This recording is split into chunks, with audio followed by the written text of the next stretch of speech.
Well, I'm a little late getting my videos done today. Man, oh man, was I tired last night. I was so tired I forgot to upload a video. I'll include it with these about after the race. You can see I watched the video, just a little bit of it this morning. I look tired to me. I look very tired to me. So I know how tired I was yesterday. Pretty good. I had to go get a Starbucks. It's like 4 o'clock in the afternoon, and I was wiped out yesterday. Didn't even get out of bed till 9:45 this morning. One of our caretakers in Ohio came back negative for COVID-19. I suspect Kirby and Lauren will also. So no real idea how Jason got it, and no real idea how it wasn't transmitted. Now, I know I wasn't worried about getting it. That's another story. I went today because I was supposed to go home after race 8 last night. Although I was tired, I could have made it back to Ontario. I wanted to see my wife and kids. We're growing closer to the barn in Ohio will be shuttered by Monday or Tuesday. And I'm getting close to going home and full time.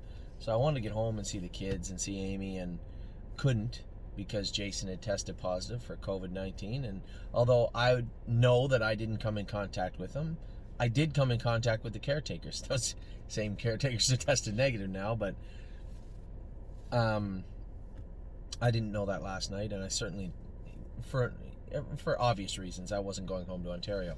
So I get up this morning. I had asked a couple of people, how do I get tested in Ohio? They told me. So you go on to CVS, so I assume the equivalent of like Shoppers Drug Mart in Canada. You go on to CVS's website and you can sign up. They give you time frames. You can go. It's a drive-through COVID test. My test was at 2 o'clock. I got there. Lady said, "I'm sorry, sir, we haven't had a technician here since Friday." I hope the technician doesn't have COVID. But they said, "We haven't had a technician here since Friday.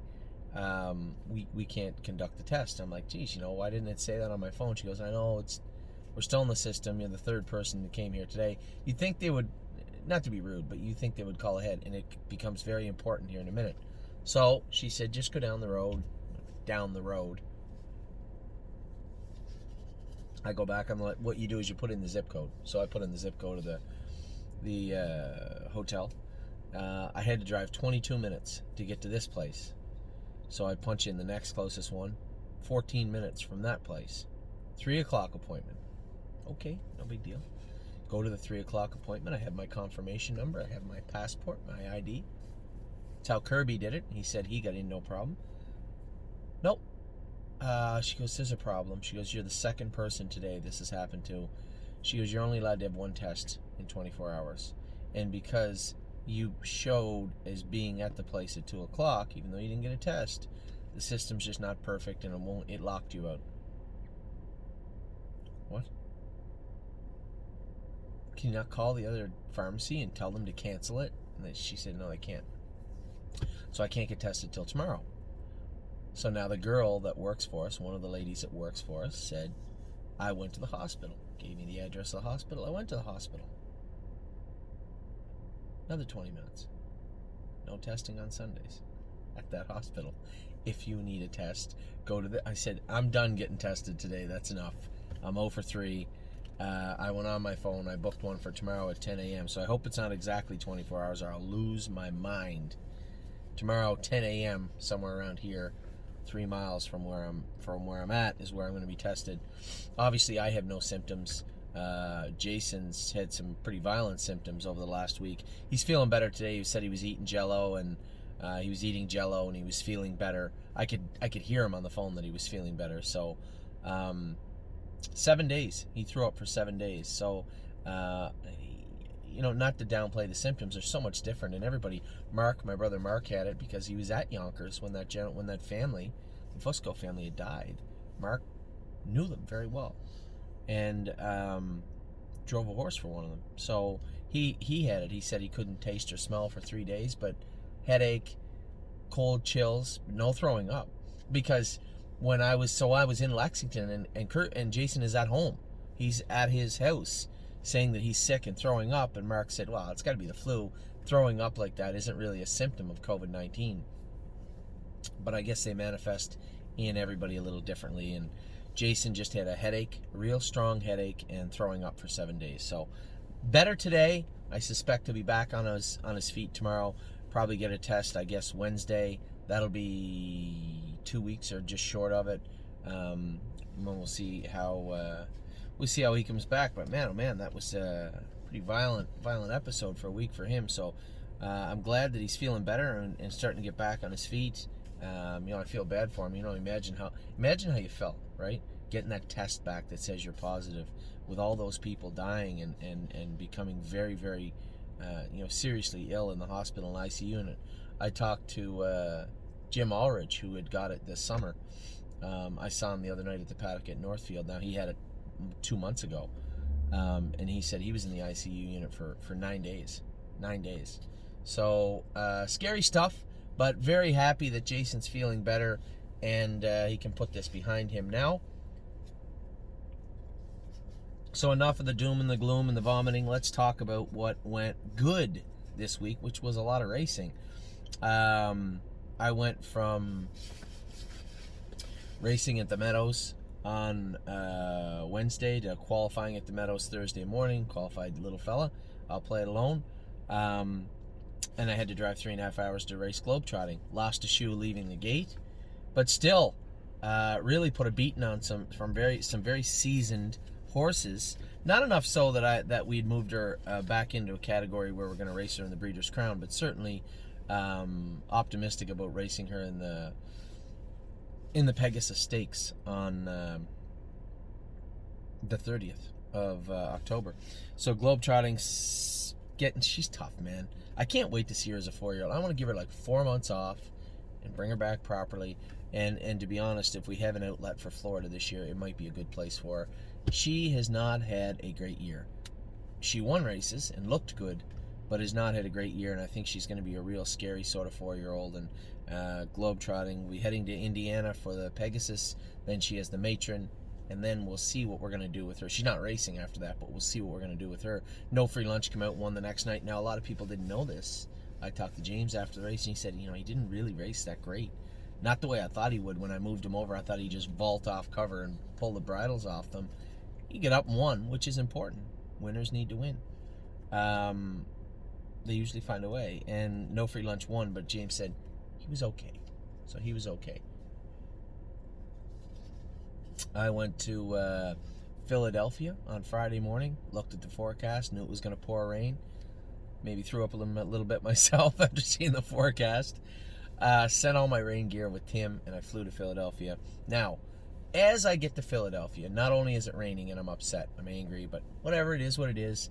I see the program. The poor little filly's in with a filly that made $250,000 this year, and a couple other ones that made 60 or 70. She's got 2 legit starts in her life.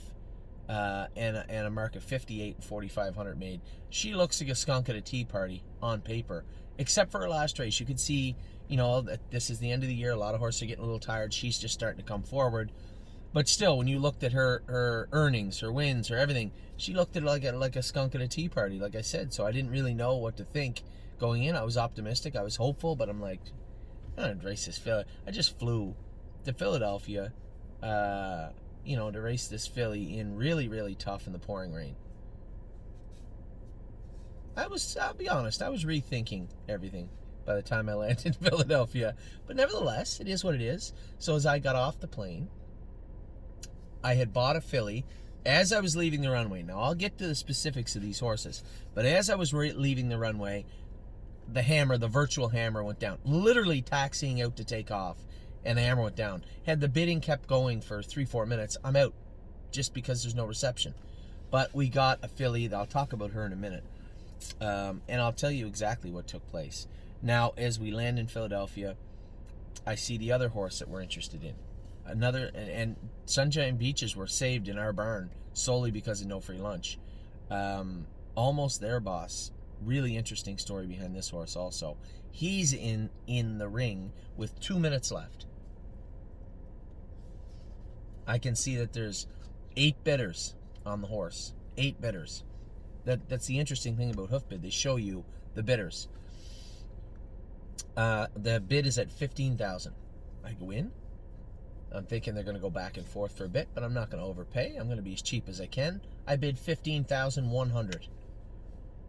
Open up my texts. There's a forwarded message from Jason. Positive COVID-19. Now, immediately, I'm thinking, selfishly but honestly, did I go near Jason? Was I close to when did I see Jason last? And then immediately it dawned on me I didn't. I saw him at a distance, maybe 7 feet. As I was walking into the paddock, he did come to the track that night just to make sure that everything was all right. Because, and that's what kind of work ethic Jason has.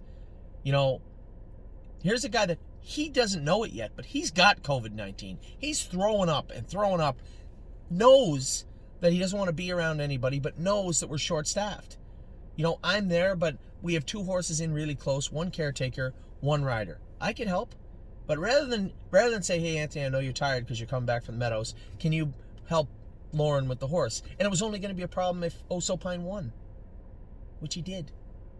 So Jason shows up. He's got his mask up over under his eyes.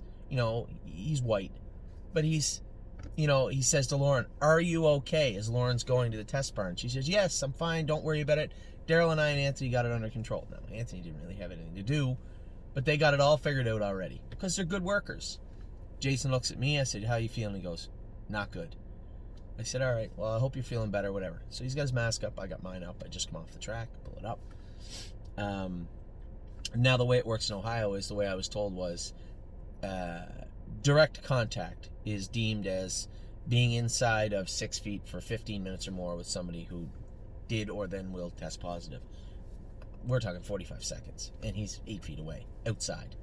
So I have no concerns, but I'm in Philadelphia now. So now, the only good thing was really everybody in the driver's room in Philadelphia already had it, for the most part, right? Mark's had it, Matt Kaylee's had it, all these guys. So I come in, and I tell them, I said, Jason just tested positive for COVID-19. I said, I haven't been anywhere near him, but I stayed away from anybody anyway. You just don't want to be that guy. So, race to Philly. She races fantastic. Before I go out on the track, it dawns on me. I forgot to bid on that horse again. I forgot to bid on Almost Home Boss. I opened my phone up. Congratulations, you're the winner. It only took 1 bid. I bid $100 more with 2 minutes left, and I ended up getting the Colt. So we'll talk about them in a minute. So, aside from the bad news with Jason and now the restructuring that has to take place, I know realistically the caretakers can't come back to the track without a negative COVID test. I don't need anybody from OHA, the Ohio Harness Horse Association, or the commission to tell me that. First off, I let them know that I had no contact. I was in Ohio, I was in Pennsylvania, Lexington, Ontario, back in Ohio for 1 night. Jason wasn't there for the most part. He was there for 2 seconds. I had nothing to do with it. No Jason. I said, so I'm fine. Other 3 caretakers, just out of caution, need to stay away. So Kirby couldn't come back to the track. Lauren, Sydney, they all went and get tested. Sydney's negative already. Lauren should ever test back any minute, and Kirby tomorrow, but no symptoms, no nothing. So that stands so weird, though. Where did he get it? Anyway, doesn't matter. Maybe Frankie the goat gave it to him. So we can laugh about it now because it seems like he's turned the corner and he's on, he's getting back on his feet and he's, starting to feel better. So good for him. I hope if the Eagles are playing tonight, they win. Jason's a big Eagles fan. So hopefully they can win because last night we had a good night. I said globetrotting race good. Eglare AM, 2nd and 55 in the mud, first over. Now she was beat a country mile. She trotted 56 and 4, but did so in the first overpath down the backstretch in the rain, in the mud. Take nothing away from this filly. She's all done for the year. Very light year for Eglare AM, but man, oh man, you couldn't put her away much better than that. 58 and 4, 28 and 4, first over in the mud.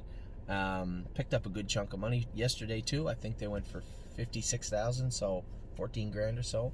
So good for her. Good for the people that own Eglare AM. Just a great day for us. Then come back to the realization of what's going on in Ohio. I flew back to Ohio. I had to go to the barn yesterday. Oh my dear God! I get to the barn. Thank God that Sonny and Daryl Rideout chipped in a bunch. That's Doug's brother that works for us in Ohio. Kind of a freelance, mercenary guy. He does whatever you pay him to do. But man, oh man, he really helped me out yesterday, and I really appreciated it very much. So we didn't do a whole lot. Sonny and Daryl moved globetrotting, Oso Pine, 2 other horses that had to jog, and I trained changing of the guard. And went back in. And then I said, I haven't seen Duke Dio or Blue Bayou Dio yet. I'll go with them. It took 5 seconds for me to realize, as Jason was sick, no one did anything with these yearlings. Nothing other than maybe brush them. I put a harness on them both. I've seen that before. That's day 1. That was training 101. Day 1 of training. They're both jumping around and flipping out, but calm down quick. Both had a real sharp eye on them. Put bridles on them, put tongue ties on them. Now, everybody, we're getting tired, and we know we have to race tonight. And that isn't even the most drama that was going on that day. I'll get to that in a minute. Nick Clegg was there. He's in the next shed row over. I said, Nick, he's coming over, and he goes, do you want to line drive these things? I said, no, we're past that. I said, listen, I'm going to put that jog cart on them. Can you just walk them down to the track? He said, just walk them down the track, and then what? I said, just let them go. Okay. So he did. Walk them both down. They were perfect. I got a couple little videos. I'll shoot them over to Kelly. She'll get them out to you guys. You couldn't ask 2 horses to look any more. If you'd have said, they've been going for about 2 weeks, you'd be like, oh yeah, geez, they seem good. Day 1, and not that day 1 I tell you guys about where you catch them off guard and they're good for day 1, day 2, wreck everything. No. These guys were very, very good. It speaks volumes of how well they're brought up, right? This day and age, everybody puts so much work into the babies before they get to the sale, whether it be Winback or Blue Chip or Hanover, anybody, and especially Dio Valente, where we bought the Dio horses. You can tell they were worked on. And it goes to say, I said to somebody the other day, we had got the horses from Jeff Allroche Farms. It was almost like they've been jogging the whole time. And that young lady that takes care of them at Allroche, I'm going to tell you one thing. These horses, the first night I took a picture with Tioga Sunshine, she put her head right on my shoulder and just stood there while I took a selfie with her. It wasn't that long ago. You tried to take a selfie with a baby, you might end up with a hoof in the back of your head. Like, it's not. These horses were so you could tell a lot of hours. I joked with Jeff. I'd sent him a message. I said, I wouldn't dispute the time card of your caretakers, because there's a lot of work put into these horses. They were just like puppy dogs, all 3 of them. Did everything right. The colts were a little coltish, right, squealing and roaring, but man, oh man, just go out in the track, first day with the harness on and do everything right.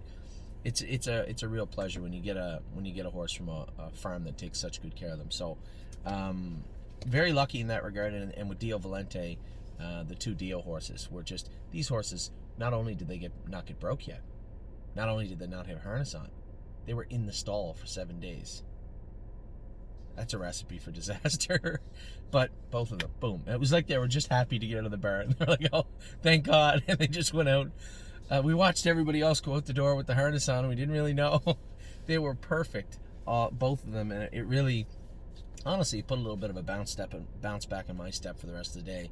And there wasn't a whole lot of bounces left in my step after yesterday. So, there it is, the phone call.